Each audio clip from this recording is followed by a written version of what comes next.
Welcome to the Realm Kast. I am the Mortal Kombat fan Tim from the Mortal Kombat group on Facebook. And with me as always is my co-host Yanni, the lore master from the Mortal Kombat meme realm. Welcome, Yanni. Thank you very much, Phantom. All right, so today we actually got a very special guest with us, don't we, Yanni? I am so excited to talk to him. We got Chris Casamassa coming on. He is the original Scorpion from Mortal Kombat the movie. Everybody remembers 1993's Mortal Kombat live action movie. Before we start talking to him, let's go in a little bit into the newest Mortal Kombat movie, Scorpion's Revenge. Yanni, I assume you finished it? I did. I quite enjoyed it, actually. How about you? I liked it. I'm, as you know, I'm a big fan of the old one, the 1993 movie. So I felt like it had a good, kind of connection to that. When I first saw it, I was like, oh, this is a Scorpion-only movie. They're focusing on Scorpion. It's going to be just a Scorpion storyline. But they actually went a lot into the tournament and stuff, too, which was pretty cool. Yeah, it was an interesting method of retelling the story whilst putting more of a focus on Scorpion. Mm-hmm. It was pretty well handled, I feel. Yeah, and I know everybody in the community is always, a little oversaturated with the Scorpion being part of everything. I mean, don't get me wrong. I'm still on that front, but yeah. I do appreciate this. He is one of my favorite characters, but I completely understand because everything. I mean, I'm looking around the statues and stuff I get with Mortal Kombat, and it's all Scorpion stuff. It's literally all Scorpion. Like I think that one of the appeals of Scorpion is that whilst he's the poster boy of Mortal Kombat, he always related to the story in a sort of roundabout way, sort of directly, yet at the same time indirectly, And I feel that we're losing some of that allure by pushing him to the front of the series. But this movie did a good job of doing that. I mean, even though it's based on him, he's like that background character that you're following throughout the Mortal Kombat story. Yeah, that I think it was a very interesting way of doing it, actually. The way they started off, is sort of little origin story for him. It was a good, again, retelling of the Scorpion origin. I was a bit surprised that they didn't really go with the mythologies sort of approach. Yeah, that would have been cool to see. it was cool because it was you've seen Mortal Kombat Legacy, so it was like that. They obviously took some inspiration from that. That's exactly what I thought when I saw it. Like that whole setup. I mean, of course, I had the cool anime style art and everything like that, but seeing Scorpion's family killed in front of him, and it was 100% Legacy at the beginning. Apart from the fact that they got his wife and child's name correct this time. Okay, I was going to ask you about that because you mentioned that on the last episode a little bit. Can you go into that a little bit more about the names? Well, I can't remember the name that they gave his wife in Legacy, but I'm pretty sure that they called his son Jubei in Legacy. Yeah. Whereas his wife in the lore, as far as I know, have always been Harumi and Satoshi. So now we did get the Legacy approach to Hanzo actually becoming Scorpion, watching his clan die and everything. But they did stick with the names at least, so that was great. And it was kind of brutal in how it all happened. It was a great starting to the movie. Yeah, it was. It got you hooked and kind of kept the momentum going throughout the whole story. Those beginning fight scenes, like the amount of gore and bloodiness to it, it was kind of great. Oh yeah, they definitely went all out with that. Like just chopping people's heads in half. They're dead already. They're dead already. Stop. Yeah. No. It was very Mortal Kombat. The one thing, my biggest thing I didn't like about this, and I kind of touched on it, of course, in the last episode, was Johnny Cage. In the Mortal Kombat series of video games, especially the Mortal Kombat 9, the Warner Brothers version, and the Mortal Kombat movies, Johnny Cage is this cool, like cocky hero that you love him, but you kind of hate him at the same time. Yeah. But in Scorpion's Revenge, he was a punching bag, like a gag line. And they continuously punched him in the nuts, and literally. Yeah, and I was just like, oh, come on, this is Johnny Cage. He punches people in the nuts. People don't punch him. Exactly. Every time it happened, I was like, why? Shouldn't this be the other way around? Yeah, same here. So, I mean, I was a little disappointed with that. I mean, to their credit, they got Johnny. They did him justice in how he was funny. Yeah, mm-hmm. But yeah, I definitely see where you're coming from. Like, it wasn't an accurate portrayal of the Johnny that we know and how he's actually a hero. And I mean, just the fact that they started off with his whole place being he's a slob, you know what I mean? All of that, like, it looks like he's starting to not do well and everything. But at this point in time, I guess we wanted to see him in a more sort of successful kind of position and actually being Johnny. I didn't mind that because, you know, him joining the tournament was his chance to prove that his stunts aren't fake and that his special effects, like the green glow and things like that those weren't fake abilities, and to be able to showcase what he can actually do by winning Mortal Kombat. So I didn't mind that he was kind of like on a downslope in his career, and his personality was there. But as the story continued, it was just, you wanted to see Johnny, you know, fight and beat Johnny Cage. And when they finally let him join in a fight with Sonya, and she's like, oh, you can actually fight. Like, that was a great scene, but they kind of, I don't know, they just kind of bashed it into your head. Yeah, that he was a joke. A joke. Yeah, he's a joke. It's a shame. It really is. Because, I mean, he's not my favorite character, but I still think that they could have done him proper justice. Mm-hmm. I guess besides that, let's talk about Liu Kang. Where to start? Yeah. The chosen one. Well, he is in this movie. I mean, okay, it was always going to be difficult to put Liu in this sort of role when really he's been the hero up until, well, I mean, you know, Deadly Alliance.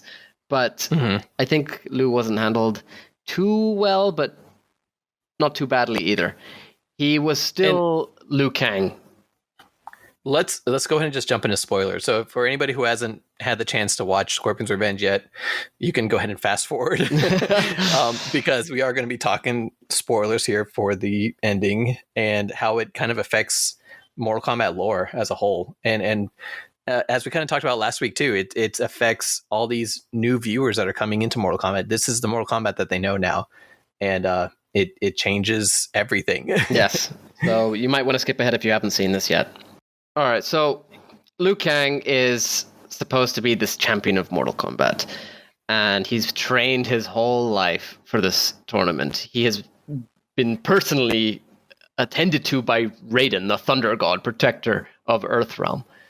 And long story short, descended of Kung Lao. Yeah, descendant of Kung Lao, the great Kung Lao, you know. The one who won every tournament until Goro showed up.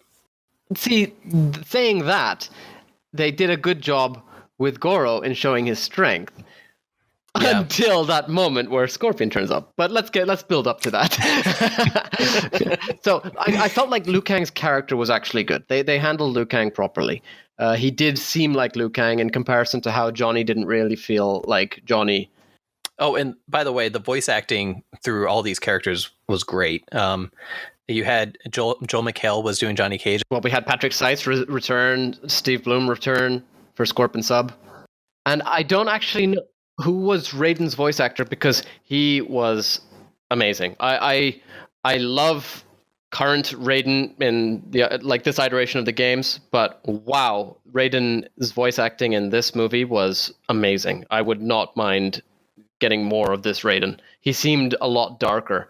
This is the kind of voice that I expected for Dark Raiden, for example. So Raiden was actually voiced by Dave B. Mitchell. He mostly does different animations. So he has a lot of experience in animation studios. And then he did Garrus and Sector in Mortal Kombat 11. Ah, yes, that was it. Yeah, he's good. Well, he did an amazing Raiden, in my opinion. And then back to Liu Kang, that was Jordan Rodriguez. He has been in a lot of feature films. So he did well as Liu Kang. I enjoyed his voice acting. Me too. I really did. You know, he even managed to do a lot of the Bruce Lee yells and stuff. He really managed those. Yeah, I was like, all right, this is a good Liu Kang. And it was good to see Jennifer Carpenter as Sonya Blade, especially after Mortal Kombat 11. Wait, why after Mortal Kombat? Oh, because of Well, Mortal Kombat 11 yes. Sonya. I don't want to give too many bad call-outs, but at the same time, it wasn't the best Sonya we've had in terms of voice acting abilities. Now, if Ronda Rousey, if you ever want to come on and we can talk about being Sonya, we're fine. Hey, with she that. did actually have a pretty cool post on, I think it was on Twitter, of her like cosplaying Sonya. That looks pretty cool, actually. Yeah, I saw that. It was on her Instagram too. She did one of the current TikTok memes where she, slides her hat over top of the camera and then she removes it and she's dressed as Sonya Blade. I was like, that's pretty cool. I did enjoy that. I like the little energy blast at the end too. Yeah. Anyway, back to the movie. So, I mean, I think the movie was fun, but there were obviously a lot of inconsistent lore points. I mean, one huge part was that, which you mentioned as a positive, for me was a negative, which was that they took a lot of influence from the movie, the original movie. And I see this happening a lot now, not just with this movie, but also with the game. They did the exact same thing with the game, and it kind of blurs the line in terms of continuity. So, for example, in this movie, how many people were actually at the tournament? When in reality, as far as we know, it should have just been a select few chosen fighters, right? And right, because you had people like Nitara in there, didn't you? I mean, Nitara, I get it, was a nice little Easter egg. That was pretty cool. It was nice to see her. It's nice to see, hey, the 3D era exists, But I mean, in terms of a million other people in that on the island, that shouldn't be something that is actually happening in Mortal Kombat. That was just something they did for the movie. Well, that's so that we can have people get killed. Yeah. In Mortal Kombat. Yeah, exactly. But then that actually caused an issue for me, because you see a Saurian, one of reptile species. Now they're supposed to pretty much be extinct. So my theory is they were after the tournament because so many of them fought and were killed off. No, just kidding. But then I don't remember where I read this, but apparently they don't want to confirm that Reptile, who, spoiler alert, dies against Sonya Blade, was not actually Reptile. That was just a random Zaterran. Yeah, that's right. Yeah. I assume that probably was if they're going to make a sequel to this, which it seems they are definitely planning on it because of the way the whole movie ended. But that's a bit confusing, because then apparently they are confirming that Baraka died against Johnny Cage, who literally did not throw a single punch at Baraka. Really? I didn't hear about that. I didn't know that was Baraka. I thought that was just a random Tarkatan. This is just me going off of what I've been reading, to be honest. And also what they're giving me to work with. If you're watching a movie and Baraka turns up dressed as Baraka, and I'm not just calling him a random Tarkatan because he's wearing Baraka's clothes, his iconic outfit, as well as Reptile doing the exact same thing. But Tarkatans have kind of been featured in Mortal Kombat all the way back to Fate's beginning, Mortal Kombat animation. So they are, they kind of fall into that random bad guy that we can use. The random. For sure. The reason I just don't see that being a random character is because he's literally wearing Baraka's clothes. The Tarkatans outside of Baraka tend to wear sort of, I guess, like slightly more tribal designs, and they kind of emphasize that even in Mortal Kombat 11. Whereas Baraka has always had this general look to him, Yeah,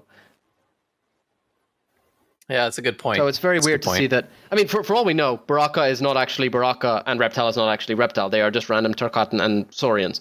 But that is a bit of a weird approach to take, because at the same time, this is supposed to be the Mortal Kombat tournament, which everything is riding on for Shang Tsung and, as a result, Shao Kahn. Why are they going to use random Tarkatan and Zaterrans?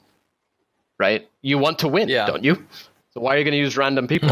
Yeah, that's a great point. But then that sort of leads into further inconsistencies, which is like, how could people just randomly start fights, and then how could people just interrupt them?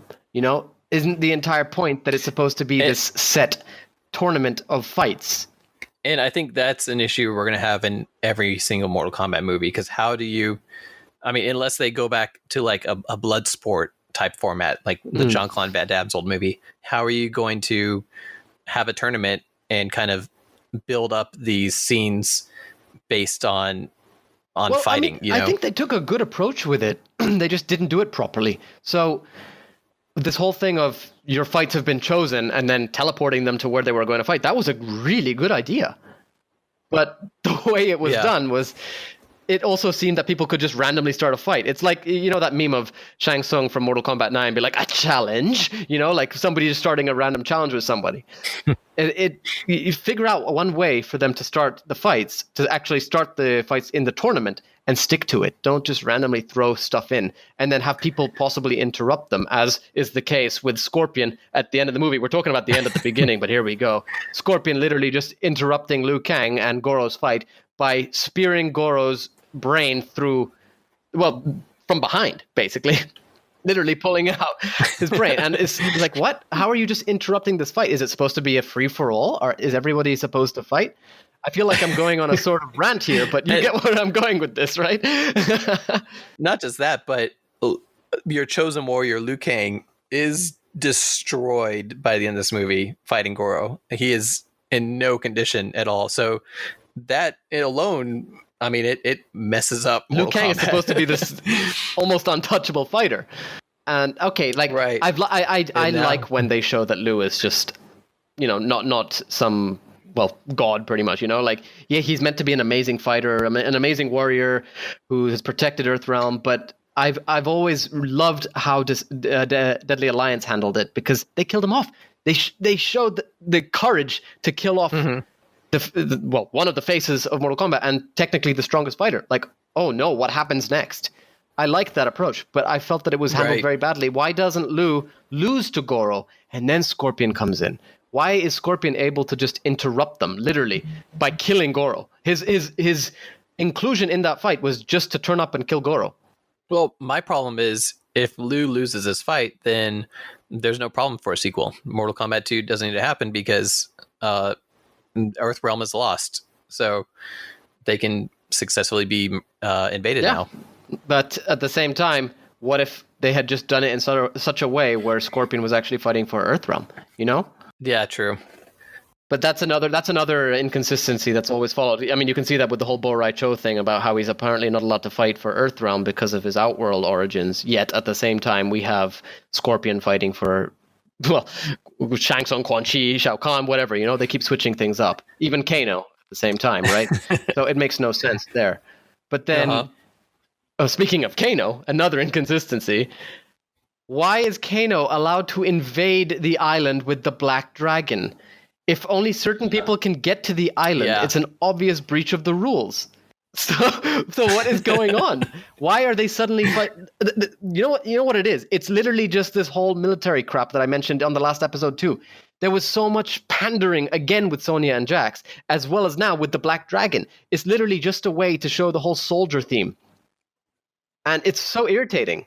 That reminds me, Jax. So he loses his arms right away, but from Goro, which I think was a great scene, and I kind of wish they had done that in Mortal Kombat 9. Just had Goro do it rather than Ermac being the one to remove Jax's arms. I wouldn't have switched them, but I do like how they did it in this movie. I do too. I thought it was a great scene. Like, it built a lot of suspense, a lot of tension, and kind of gave Sonya more of a reason to be there. And I don't remember if it was like this in the games, but during the old movie, Sonya was always after Kano because Kano killed her partner. In this, making Jax into that role of Sonya's revenge kind of helped progress her story a little bit in a different way. And I like that. Yeah, I definitely agree with you. I think this was a great way to take Sonya. It was good to see Sonya's story sort of elaborated on in a different way. Firstly, with a good voice actor, or voice actress, sorry. But it was nice to see this sort of approach. I did like this sort of retelling. That's why when I understand that this movie itself had a different approach to it, and I have no problem with certain things changing. I like that. I expected it. But what I don't appreciate are changes that sort of are inconsistent, as we're seeing with the whole starting fights thing, interrupting things, the Black Dragon breaking the rules of Mortal Kombat. Like, that's where the Elder Gods should come in, right? Like, oh, Shao Kahn has broken the rules. It's obvious that Kano is working for Shang Tsung, who in turn is working for Shao Kahn. Why are the Elder Gods not stepping in? So, in the realm of Mortal Kombat, our lore master, he's the keeper of the rules, and he's the one that has the rule book. He comes out middle of a fight. Sorry, paragraph 5, section 3 says that Scorpion cannot enter into this battle. Well, I mean, they showed off this whole thing of people not being able to interrupt Goro and Jax's fight, and then never used it again. Yeah. Why did all the fights not have that? Why are there no boundaries to all the rest of the arenas? Like, why is Johnny Cage's entire fight him running through a building which is falling down? Oh, I know. And yeah, or his weapon of choice was the frying pan. I have no problem with that. He, like we said earlier, but it's so comical. Yeah, like, no, I he's agree. Just a joke. It's such a shame. And that's he deserved a lot more of this in this movie. So let me ask you then, would you recommend this movie? Honestly, yes, I would. I would definitely recommend watching the movie, but bearing in mind that it's not an accurate retelling or portrayal of the actual lore behind Mortal Kombat. This is not the Mortal Kombat story. This is a retelling of it, and it's done in a cool way. But don't expect everything to be 100%, thought through.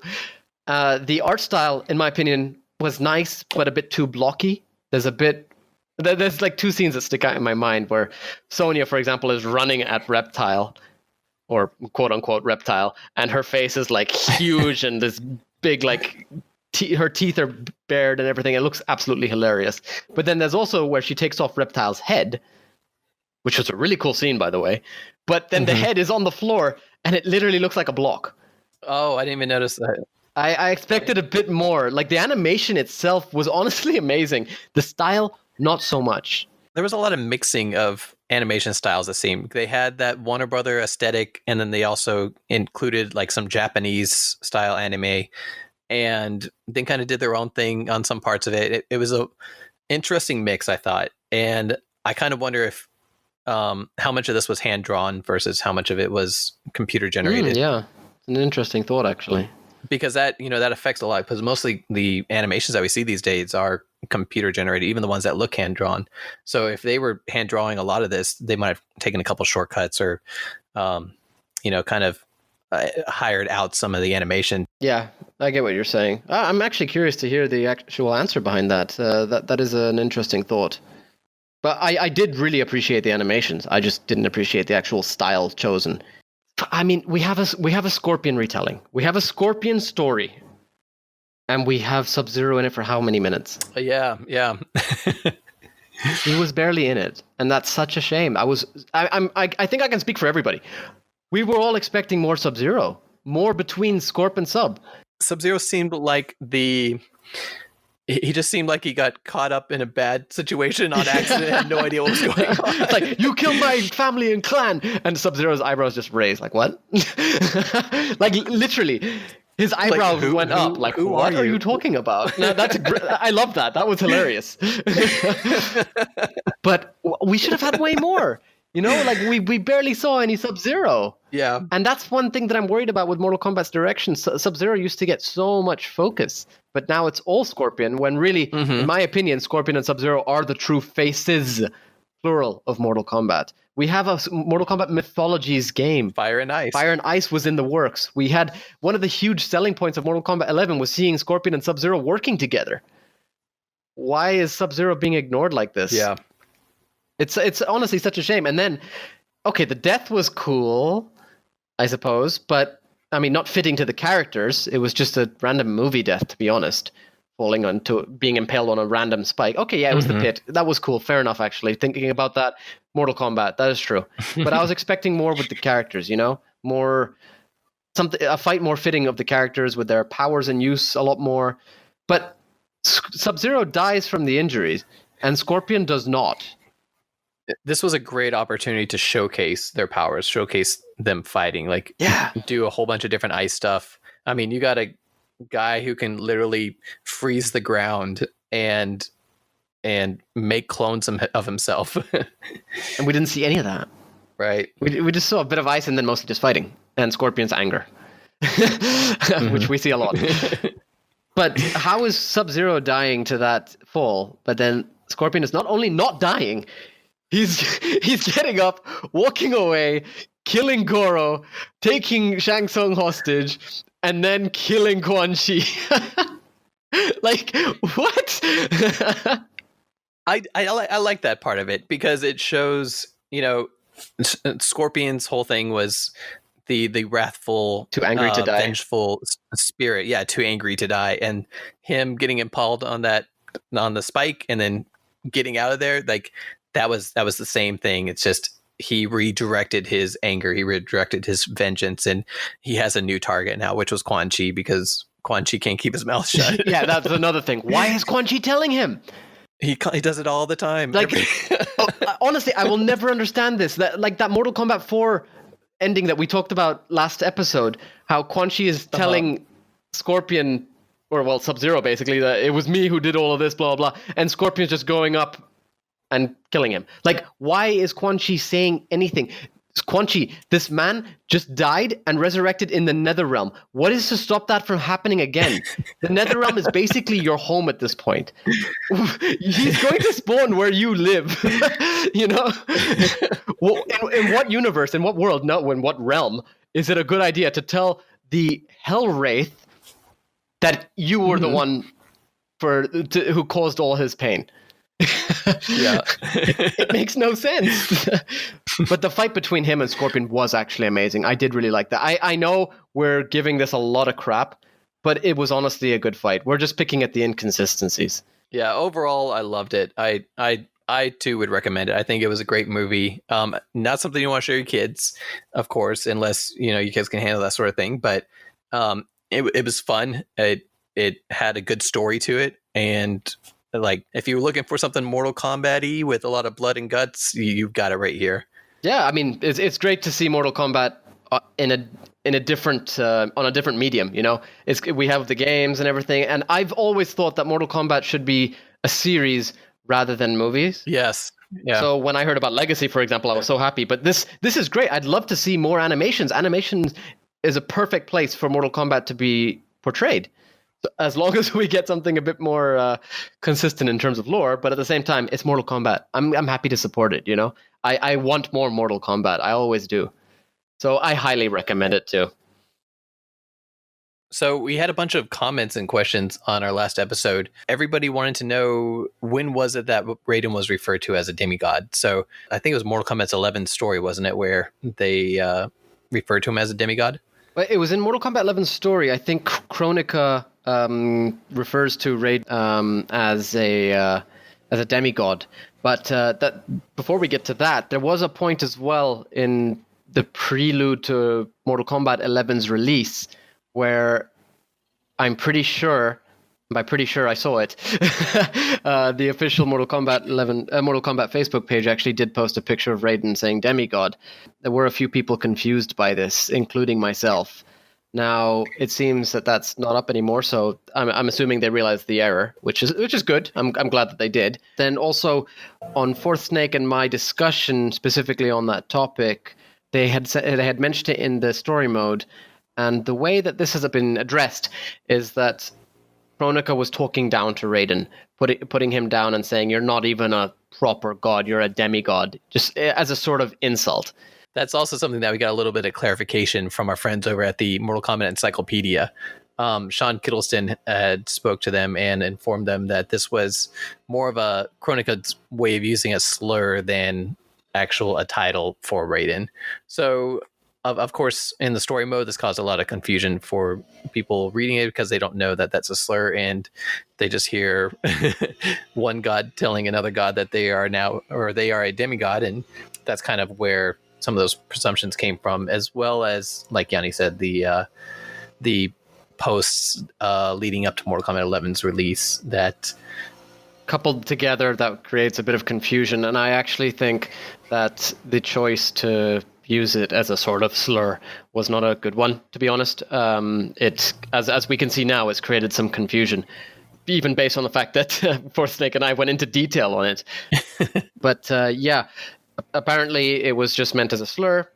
They have gone on to confirm this, but I don't think that it was the right approach to take with trying to put down Raiden. But there we go. That's a bit of elaboration on that, since many of you were asking.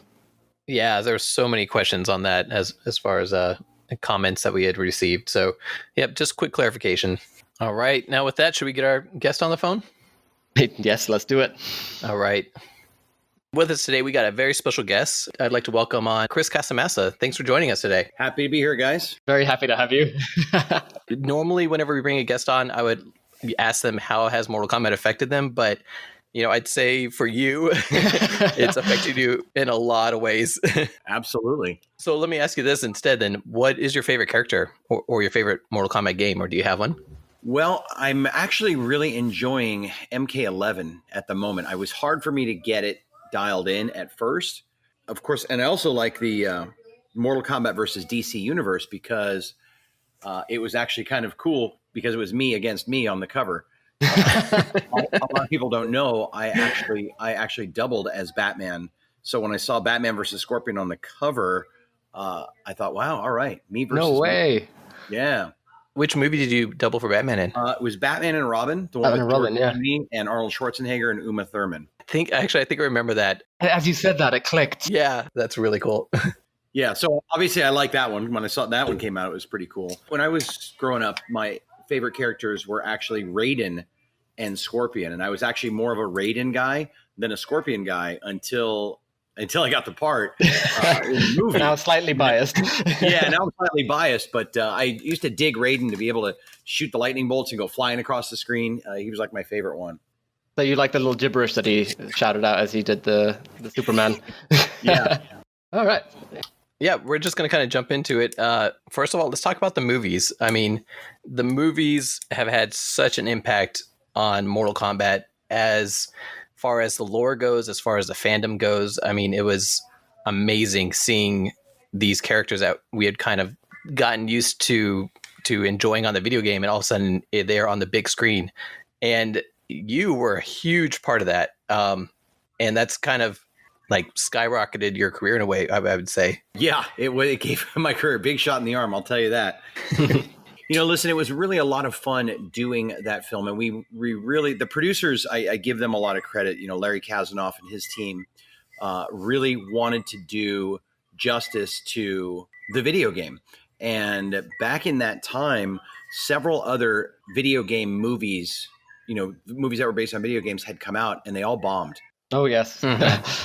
Looking back on them, they were really badly done as far as what they were trying to do. And they wanted to deviate maybe from their game's inception, where Larry and the people at Threshold really wanted to honor the game and the storyline and the origins. So it was kind of cool.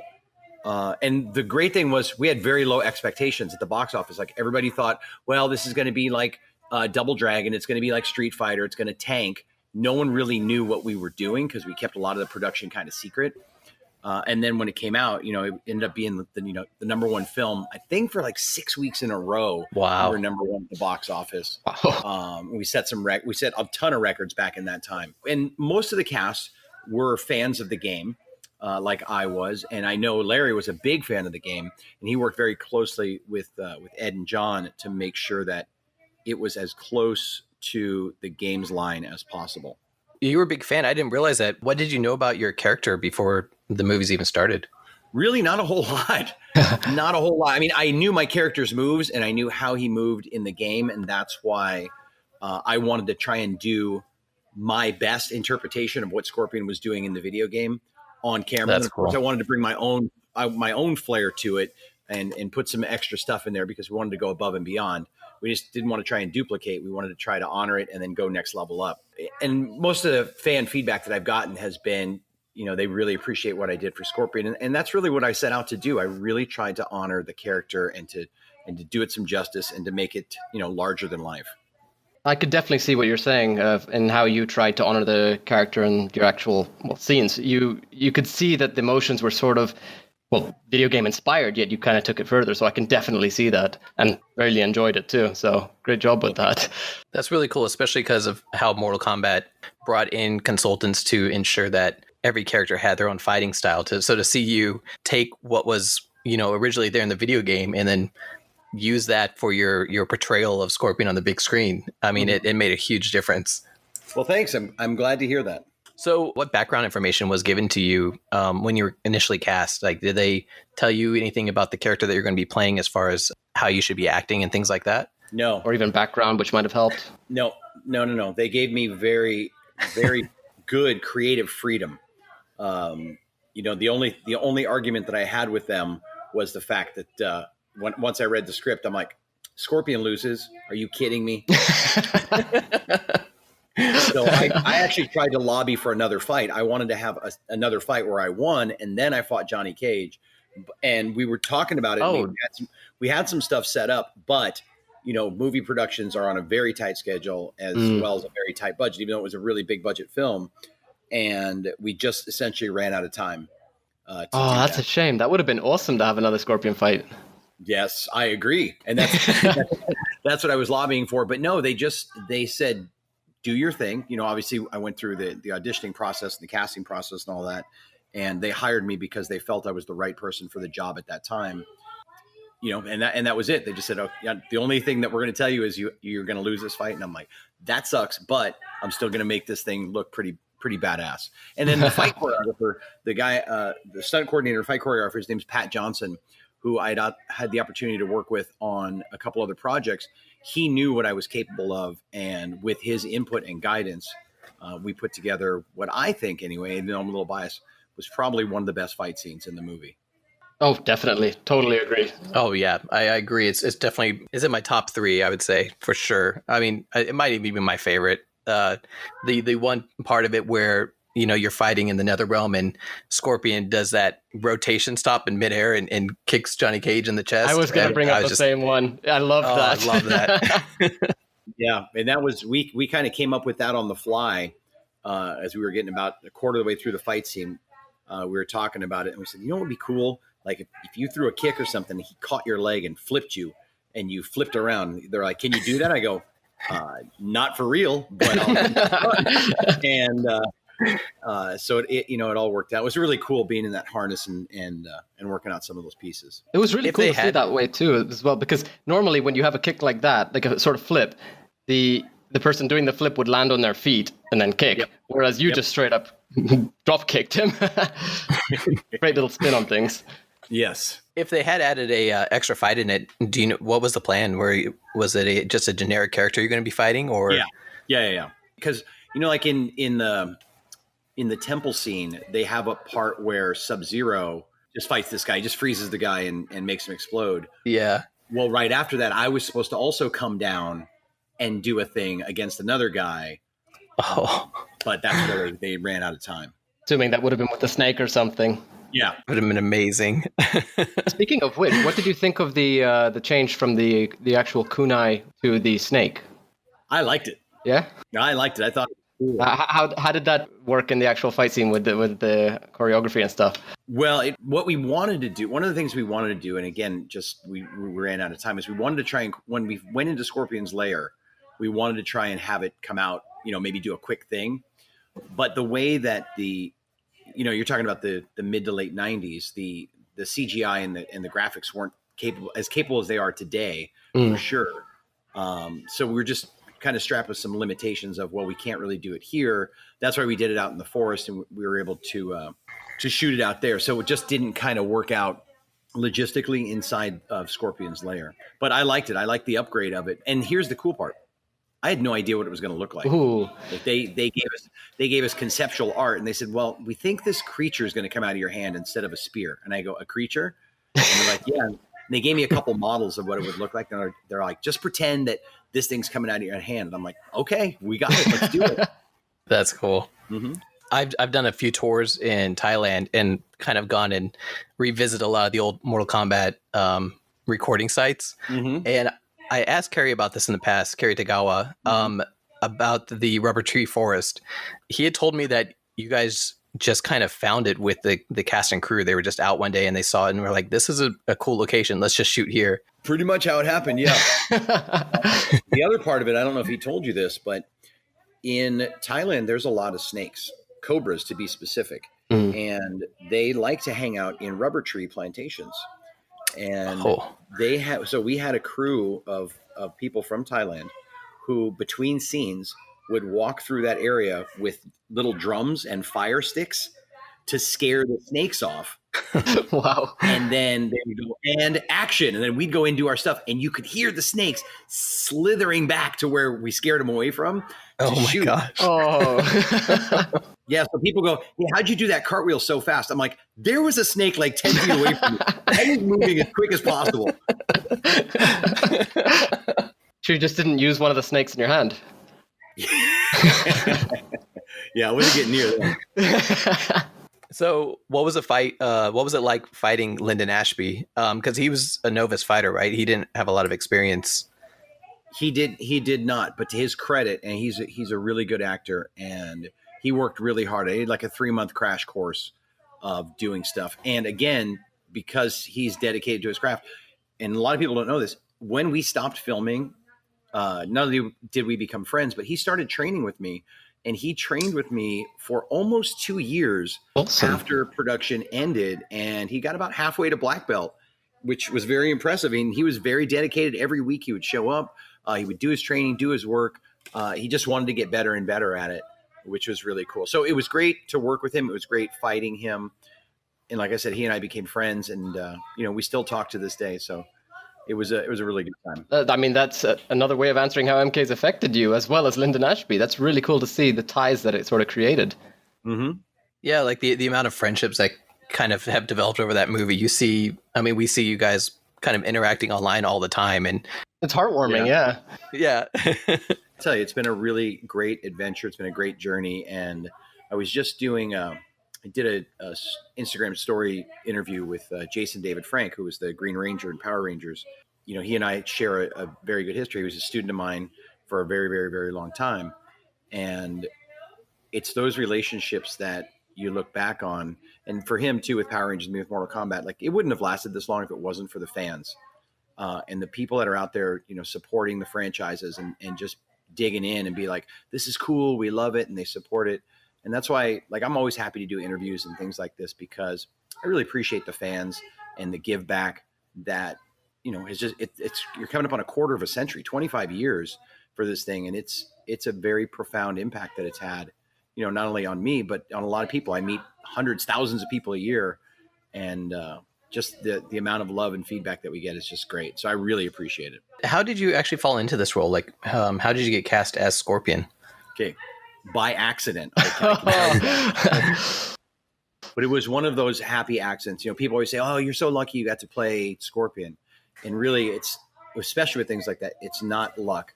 It's preparation and opportunity. So I've been in the martial arts my entire life. I started when I was 4 years old. And I competed professionally on the pro tour in the States for a number of years. And I ended up becoming the number one competitor in the country and then in the world. But I wasn't supposed to be Scorpion. I was supposed to be one of the background fighters. Because after competition, I'm like, I want to get started to do movies, and Bruce Lee was always my hero. So when I was growing up, I'm like, I want to be like Bruce Lee and be do martial arts movies. So we got the call for the casting, and it was for the background fighters. So in the movie where Goro's fighting and then Art Lean is fighting in the ring, there's a bunch of people around the ring cheering. Ah! So they were just looking to fill that, because when we went in, they go, all the roles are cast. Like, everything's full. We just need background fighters. And I was like, great. I've never been in a major motion picture before. I'd done some small stuff before that, but I never was in a big Hollywood movie. So to be in the background for that, I'm like, this is a cool stepping stone. I'm going to get there. I'm going to do it.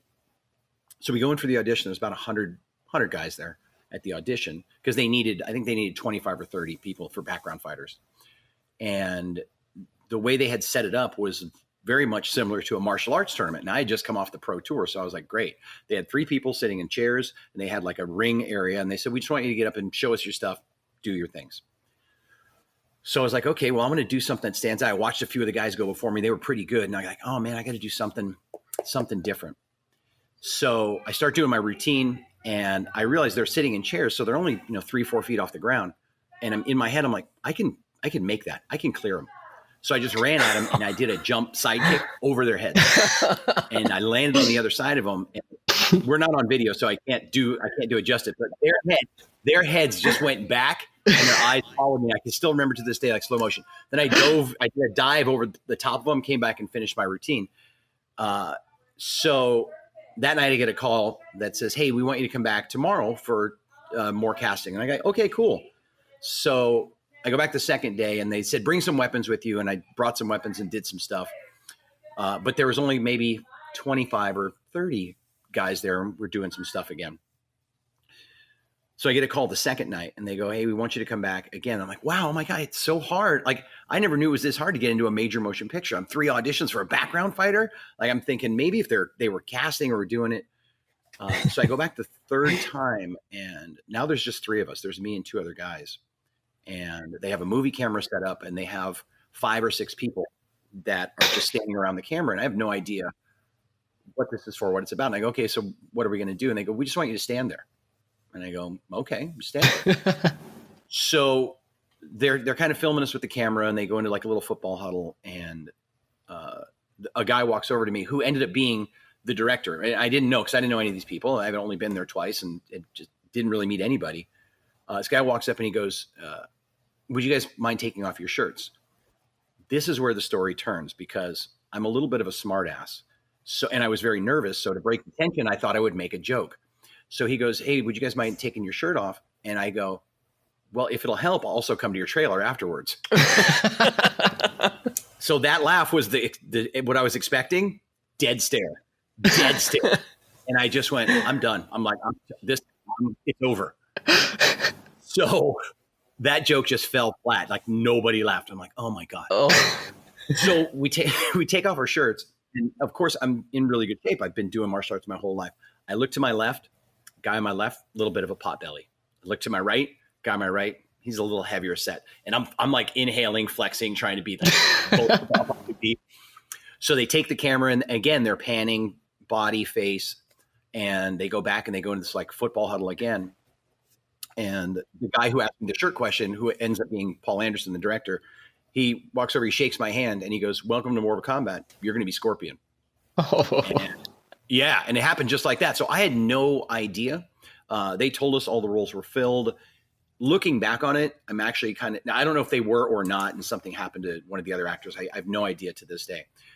But had they said, we're trying to cast Scorpion and Sub-Zero and Reptile, if they had told me that, I probably would have gotten so nervous that I would have maybe freaked out. Now, I don't know. I was used to competition and doing those things, but it really, and then it didn't hit me for like 5 minutes. I was like, okay, cool. And I walked out of the building, and right as I put my hand on the doorknob to open the door, I just remember getting this big ear-to-ear grin. Like I was like the Joker in Batman. I couldn't stop smiling.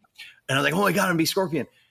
So I get home and I get on the phone and I call my mom. I go, Mom, I got in this movie, this big Hollywood movie called Mortal Kombat. I'm going to be Scorpion. And she goes, oh, that's great, honey. That's great. What's a scorpion? So now, of course, she knows. But back then, moms weren't big fans of video games. I would say the same with my mom right now. Still not a fan of video games. But that is crazy, though. I mean, just the fact that you weren't even expecting any of that, that is the craziest way to get the role. So would you return to the role of Scorpion again, assuming that the the casting was a bit different? So the question is, would I return to Scorpion? And the answer, without a doubt, is yes. I would love the opportunity to do that again. I know that they have worked on, they're rebooting the franchise, and typically in a reboot, they move away from the original cast. So I don't know what direction that they're going. However, if the movie does well, they might do something else with it, some kind of spin-off or whatever. But I would love the opportunity to do that. I was very fortunate. I got to do Scorpion in the film. I got to do the TV series, Mortal Kombat Conquest, where I got to reprise my role as Scorpion. We got to do some origin stories on Scorpion as well as that. And I even got to do some of the animated stuff, not in this current one, but in the previous versions of the animated series. I got to do the mocap and the voiceover for Scorpion in that. So it's been a great run, and I've really had an amazing time with it. I would love to continue to do it and continue to do it justice. And, you know, a lot of the fans are like, oh, you should do a cameo. You should do a cameo. Like, even if we did a cameo, it would be pretty cool to do that. And I think the fans would definitely appreciate that, because we've got some very loyal and dedicated fan following for Mortal Kombat. So that would be great. So that's a long answer, but the answer is yes. I would love that. The long answers are the best kind. Don't worry. So I take it you love the movie. Looking back on it, even now, how it turned out and everything. I do. It was a perfect storm of the right people at the right time, the right production, the soundtrack. Like the soundtrack was even number one. Like the movie was number one, the soundtrack was number one. So it was just a perfect storm of events that, and the cast all came together. Yeah, it all came together, and that's great. But I mean, considering how into the role you were, how come you didn't return to Scorpion in Annihilation, the sequel? Okay, so here's the story on that.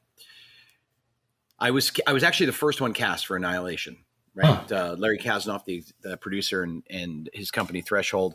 I got the call, hey, we're doing another one. We want you in. Boom, done. I'm like, yes, Larry, great. He took a chance on me in the first one, and I am forever grateful for him for doing that. But I was like, yes. And literally 5 days after he called me, I got a call from Warner Brothers. They were looking for someone to double George Clooney in Batman and Robin. Oh. And I was like, oh my God, Batman. Like that's $100 million film, which today really isn't that much. But at the time it was a huge budget film. And I'm like, oh my God, I would love to work on it. And I had done, a couple other things between the first Mortal Kombat and the second. And I'm like, so I'm just going to go in. Let's see what happens. So I go in, I meet the director. He's like, oh my God, you're perfect. George Clooney and I are literally the same height. We have the same chin. And then he's like, just let me see some of your stuff. So I did some of the stuff, and he's like, oh my God, perfect. So he goes, all right, we're gonna use you. You're gonna double. You're gonna do all the fight scenes as Batman. I'm like, wow, that's like a dream come true, right? I'm one of 12 people probably on the planet that has ever worn the Batsuit, right? And it's cool because people ask me all the time, like, what's it like? I'm like, it's awesome. And the first thing that you want to do when you have the suit on, by the way, it takes about an hour to put that suit on. The first thing that you want to do once it's on is you want to find a mirror and you want to look at yourself and just practice going, I'm Batman. I don't even blame you. That makes perfect sense. I'd probably do the exact same thing. I couldn't wait. I was like, when they were done and they screwed it in with all these, I'm like, where's the mirror? So I got the thing for Batman, and then they go, okay, so we're going to shoot from June to August. And Larry had said, okay, we're going to start in September for Mortal Kombat. I'm like, oh my God, dream come true. I get to do Batman. I'm done with Batman. I get to do Mortal Kombat 2.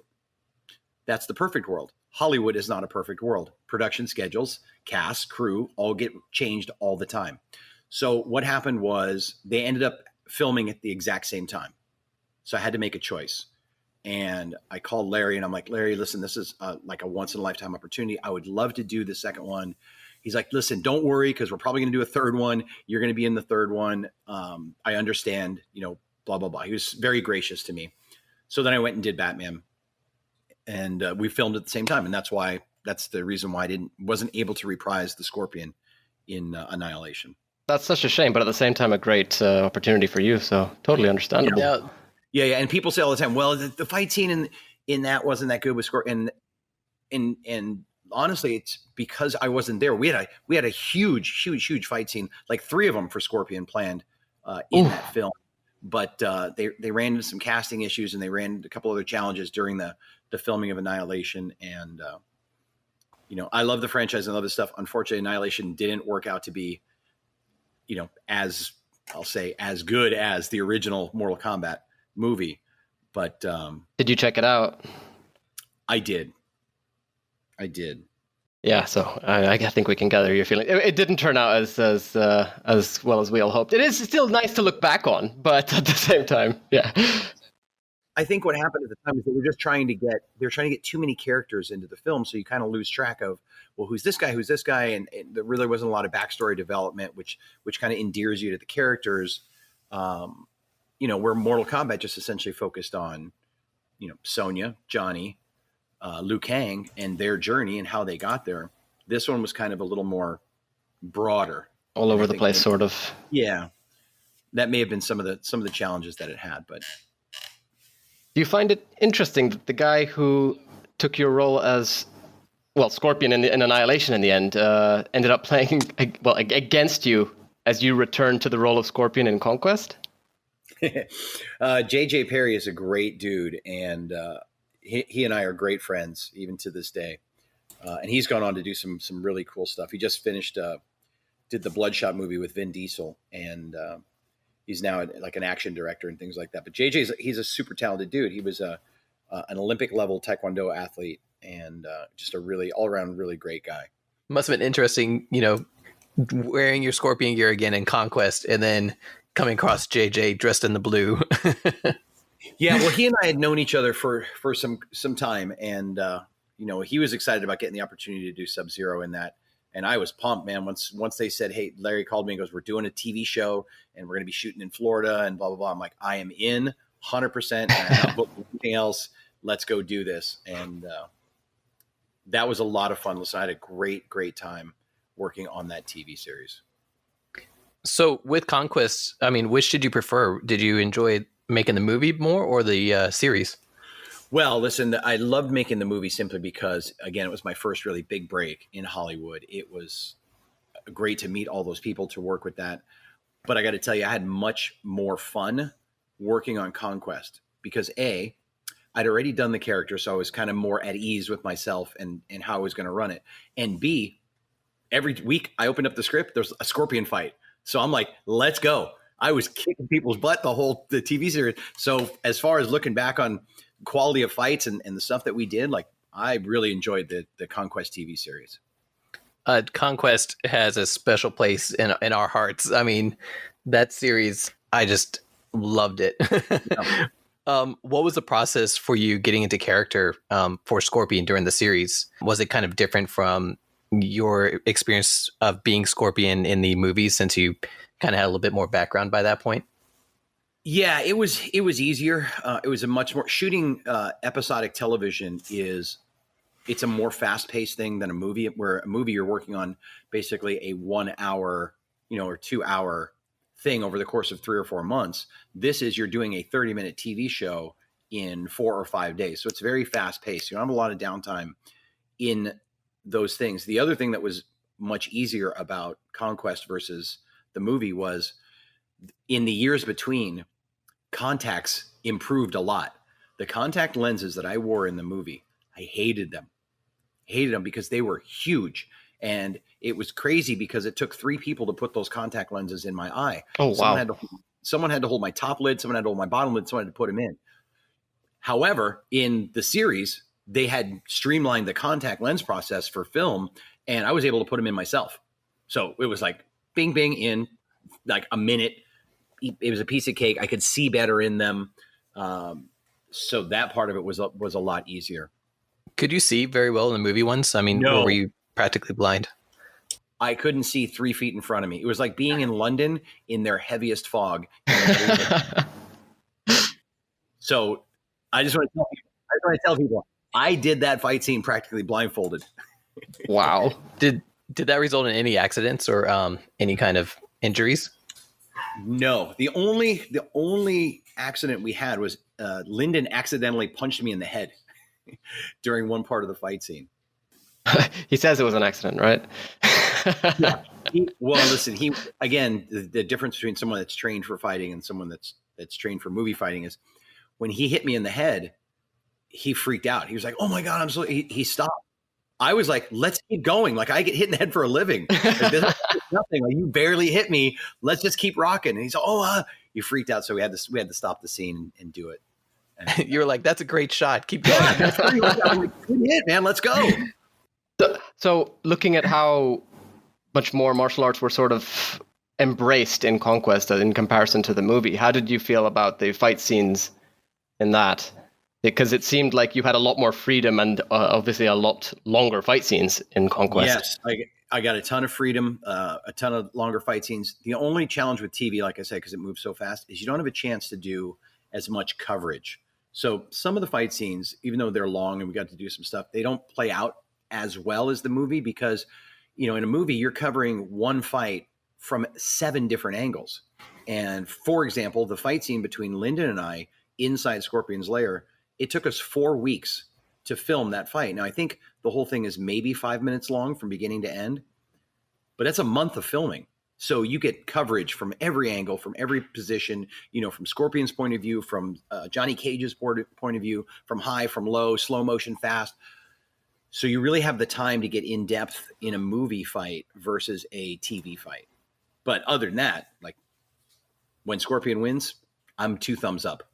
I mean, I, as a martial artist myself, I definitely appreciated the martial arts actually coming to life in Conquest, and I really enjoyed your fight scenes, especially your fight scene with JJ Perry as Sub-Zero. That was, I feel like one of your moves, you did a sort of backflip with Sub-Zero, and I feel like that actually sort of possibly inspired a sort of backflip flame kick, which Scorpion got in Mortal Kombat Deadly Alliance. You could be right. Both of us were rewatching some of the old episodes of Conquest, and the way that they would do some of the editing too, like where you guys would do backflips off of pillars and stuff, but then they would reverse it so it looks like you're doing like a Mortal Kombat jump onto them. Right. It was so great. Yeah, some of it's a little tiny cheesy, but that's the essence of Mortal Kombat, though. You expect they got to move fast and stuff. And I'll tell you, when we did the build up to the fight between Sub-Zero and I, a lot of people were excited about that because obviously it didn't happen in the movie, in the first one, and people wanted to see that. When we were filming that, when JJ and I were filming that, it was the most crowded I've ever seen a movie set. Like there were people all around watching it. Just to see, what we were going to do, because JJ and I, we were kind of cool about it. We had to show what we were doing to the director and the DP because they had to know how to cover it and where to shoot. We really didn't show it to anyone else. And we spent a good couple, we knew it was coming. So we'd spent a couple of weeks putting this fight scene together to make sure it was as epic as people wanted it to be. It definitely turned out that way. Absolutely loved it. Oh, yeah. Now, before I ask my next question, Yanni, do you want to kind of give our listeners a little background on Takeda? All right. Well, in the games, the actual lore behind the name Takeda is that he was the founder of the Shirai Ryu, which is Scorpion's clan, which was pretty much decimated. But the way that they sort of worked Takeda into Mortal Kombat Conquest is that Takeda is sort of the body which the soul of Scorpion has taken over for Scorpion to return to Earthrealm. And that is the role that Chris Casamassa was playing. And so, yeah, my question is, how did it feel going from, playing a role like Takeda, being able to play a role without a mask and everything, and then transitioning that role into being full-on Scorpion? It was great. I was so happy to get that backstory, to do that. It was also great to not wear a mask. I'd worn a mask in Mortal Kombat. I wore a mask in Batman. So I was like, no mask? I'm in.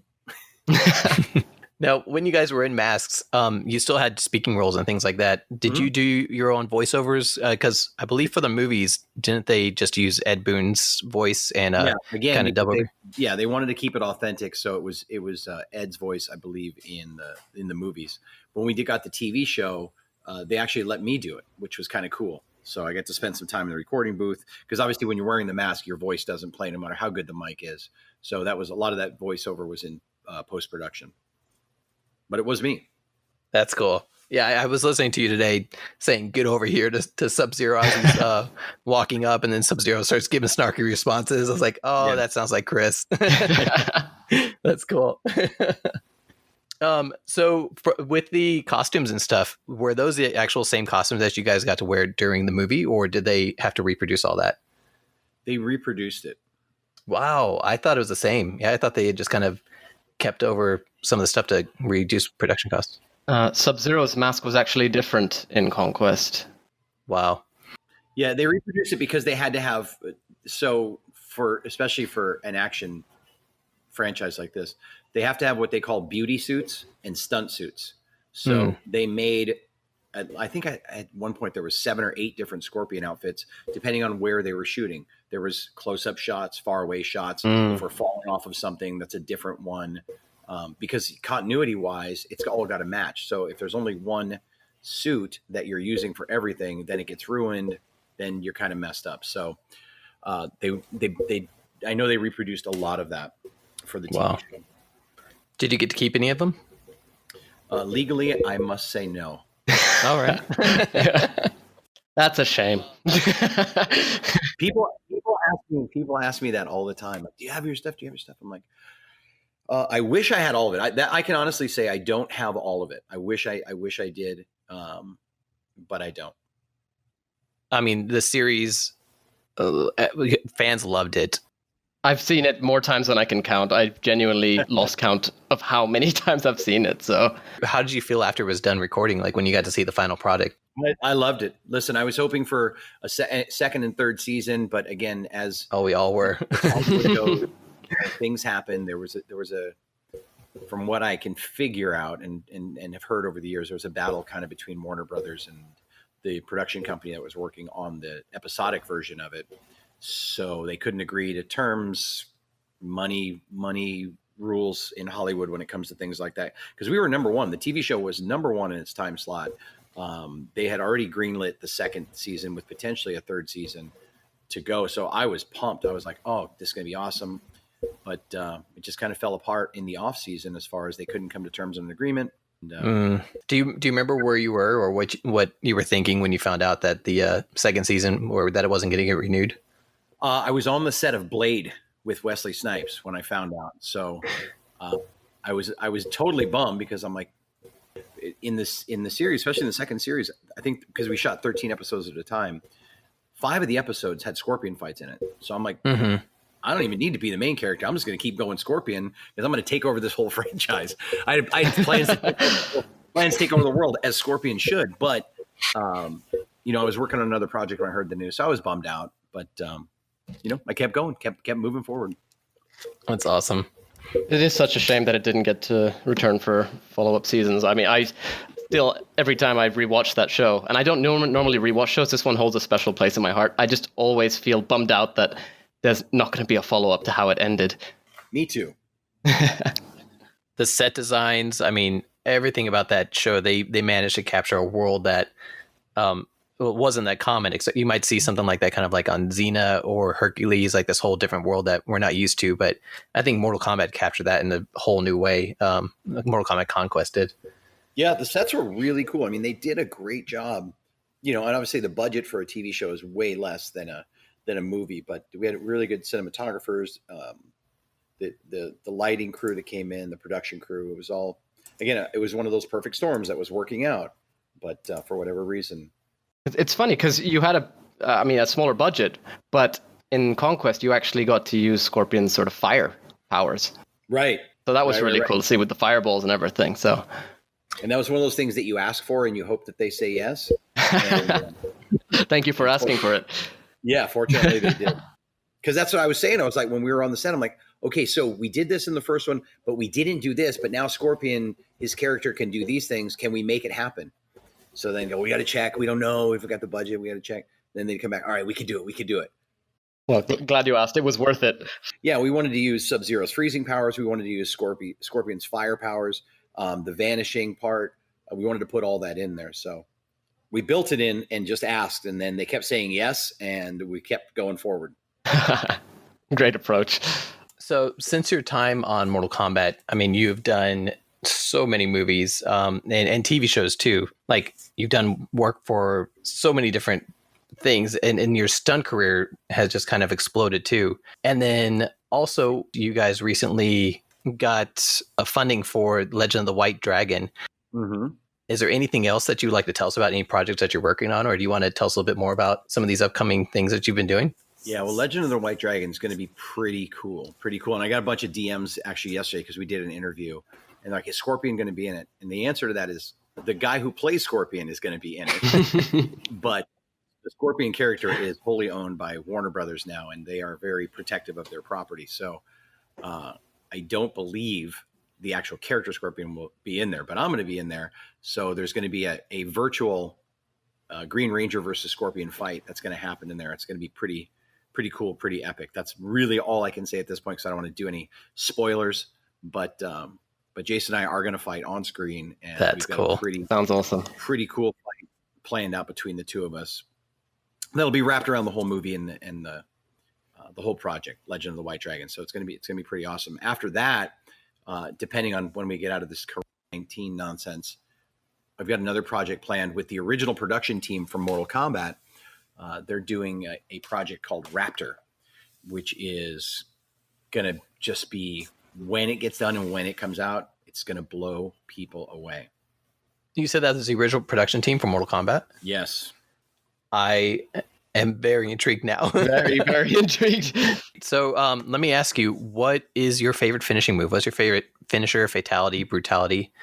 Well, it's not Scorpion's most difficult one, but it's one of my favorites, and that's the chain reaction. Oh, yes. That's a great one. Good. I mean, I am glad that it did go to Scorpion's finisher. It was very fitting. Well, would you mind giving us Scorpion's famous catchphrase and saying, "Get over here"? Well, I will, but it probably won't sound the same because my voice is being run through different filters to make it sound that good. Get over here! That sounded great to me. I just got Mortal Kombat Conquest flashbacks. Yeah. That's so great.